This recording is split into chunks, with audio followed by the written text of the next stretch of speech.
Apple just dropped iOS 9, and while it wasn't a massive overhaul, there were some pretty awesome improvements, and here are 5 of the best. Now, this isn't part of my top 5, but Apple finally updated iOS. You can tell whether you're typing in uppercase or lowercase.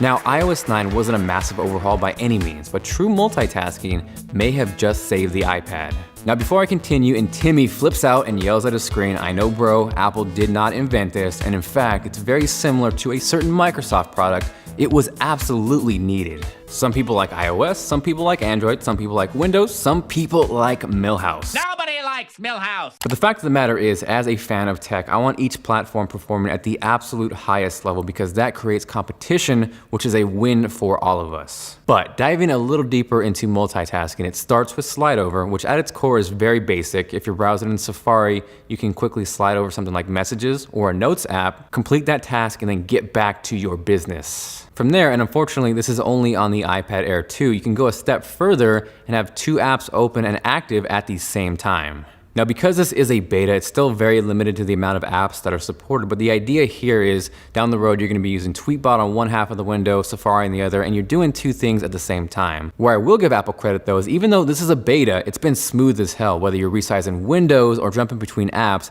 it's been a very enjoyable experience. Lastly, Apple is going back in time and getting everybody jacked up about picture-in-picture. And I don't know honestly if I've ever used that in my life. And that essentially is gonna allow you to keep a video playing on the screen on a smaller scale where you can then move it around, you can almost hide it, which I'm not sure why that's a thing. But for whatever reason, if you wanna be pumping out emails and have some YouTube playing in the background, now you can. Now, next up is something that might be a little bit boring, but I was genuinely excited about it because I use it all the time.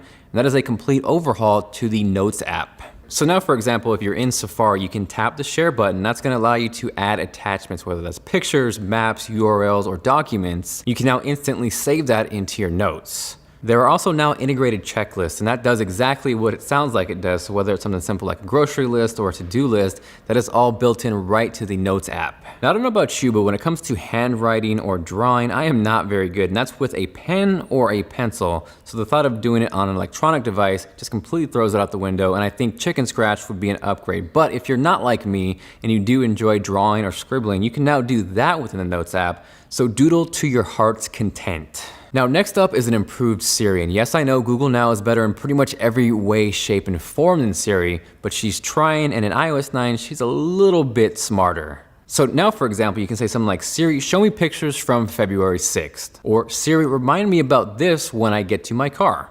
Now, instead of just swiping down for search, Apple's going back in time again, where we now swipe left, but instead of just search, we now get intelligent recommendations, whether that's contacts, nearby places, apps you just downloaded, and even the latest news. Taking it one step further though, there will now be predictive actions. And what I mean by that is, say you're getting a call and you have no idea whose number that is, but maybe you talk to them through email, you had that number in there, it's gonna give you an educated guess at who might be calling, and that is definitely a cool thing. From there, there's weird things and questionable things, like if you plug in your headphones, it's gonna give you some recommended music, but for me, I wanna choose what music I wanna listen to, so we'll just really have to see over time, and as the beta improves and the final version comes out, if that actually comes to being useful. Now, last up is almost a hidden feature because by default, you're not gonna see this or you might not even ever know about it, but if you use iCloud Drive and you go into the settings, you can actually toggle on and enable iCloud Drive to show up on your home screen and from there get access to your folder. But for me, this is a welcomed addition because in terms of file management, that is something where Android has always been superior to iOS. So now it's nice to be able to have some control over your files. Now, last up is not only improvements to iOS 9 that's gonna give you longer battery life, but a much needed low power mode. So Apple claims you're gonna get 1 extra hour of battery life, and that involves nothing on your end. That is all done in the background and through the operating system. But on top of that,